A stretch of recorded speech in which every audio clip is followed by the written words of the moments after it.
So welcome to part 2 of these flip videos on production. So this is part 2, following on from part 1 where we looked at short run production theory. We're now going to look at that and then link it to how costs will perform in the short run as we increase our output. So looking back at the first flip video 1, this is what we learned. Essentially we learned about this diagram and the numbers behind it. We learned that as you add more variable input, in this case workers, to a fixed factor, for every worker you add, you get a greater proportional output. And that's called marginal product, or marginal returns, or marginal output. You can call it any of those three. It goes increasing rate, and that's called increasing marginal returns, where you're getting more in the short run. You get more out for every input that you put. For every additional input, you'll get more additional output. Then, of course, and that's thanks to specialisation and a better utilisation of that fixed factor. But then the fixed factor becomes overutilised, overcrowded, you lose the advantages of specialisation, and therefore you get diminishing marginal returns, where for every additional input you're getting less and less additional output. Okay? Naturally, initially the increasing marginal returns will mean that we get an increasing amount on average which each worker produces. So the average increases with the additional marginal product, so the average product goes up. Then if marginal product is falling, so each additional worker is adding less, then the average on which all workers are producing will come down, so averages start to fall. So that naturally, the nature of output in that way is going to have an impact on the nature of costs. So the simplest thing to do, if you want to draw the impact on costs in the short run, on the variable costs, is to take your diagram like this and flip it upside down and just change the labelling, because this here, effectively, this marginal cost curve should be the reverse of the marginal product curve. This average product, okay, if you flip it upside down, it should be the average variable cost, okay? Just change the axis labelling, etc. Okay, so let's explain how then changing costs come about. So let's look back at some numbers, some made up numbers here. As you add one worker to your fixed factor, your machinery, let's say that worker produces 2 units in total, so they've added an additional 2 units to your factory output, okay? Now that will mean your marginal cost is 5, okay? Because the worker cost you £10, the variable input cost you a tenner, so you take that tenner and you divide it by the marginal product, that gives you the marginal cost. So that's the additional cost associated with each additional unit produced. So this is a bit oversimplified, but it's effectively linking how much does it cost you to produce 1 extra unit. Well, that worker cost us a tenner, they produced 2 extra units, so therefore the additional cost associated with the units should be 5. I have to say that is oversimplified, but that's essentially what's happening. So what then happens is we add another worker, and because of increasing marginal returns, the total product jumps to 5, so you get an additional 3, okay? Jumps to 5, therefore the marginal product is 3, thanks to specialisation, okay? Therefore, if we take our workers, £10, that second worker cost me a tenner, same as the first, divide that tenner by 3, £3.33. So my marginal cost has come down. You can track that there. So your marginal cost is coming down. As your marginal product goes up, your marginal cost comes down. Brilliant. But as we know, we get diminishing marginal returns. So let me fast forward to our 10th worker, where our output goes up to, say, 20. Okay? So our output here was, so that was 2, and our output there was 5. We're going to jump ahead to an output of 20. Okay? Output of 20. That worker only added an additional 1. So when the 10th worker came in after the 9th worker, the extra increase in output was 1, so the previous might be 19. Okay, so if we take that work cost us a tenner, so we divide that, that means that 1 unit must have cost us £10.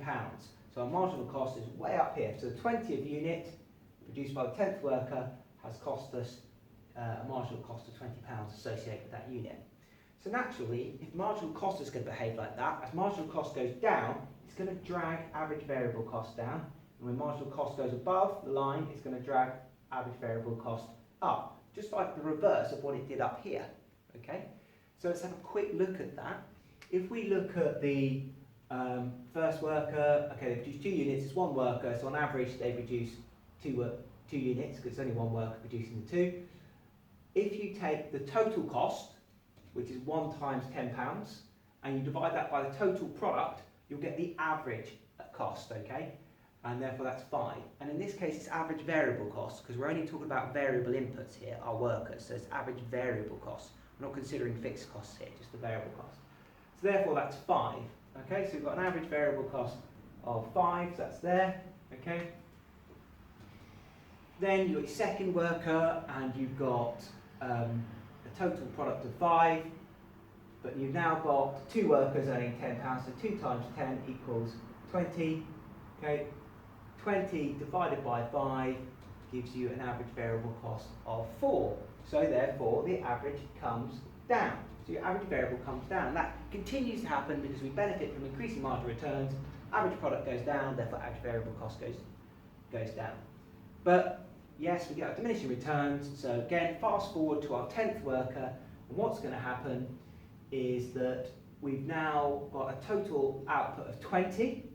Okay. We've got 10 workers, each earning £10. So 10 times 10 equals 100. 100 divided by 20 will give us 5. So therefore, what's happened is our average cost has gone back up at the end. So I know that's not quite the same as over there, but it should be higher up. So it's not mathematically accurate, this diagram, but you get what I mean.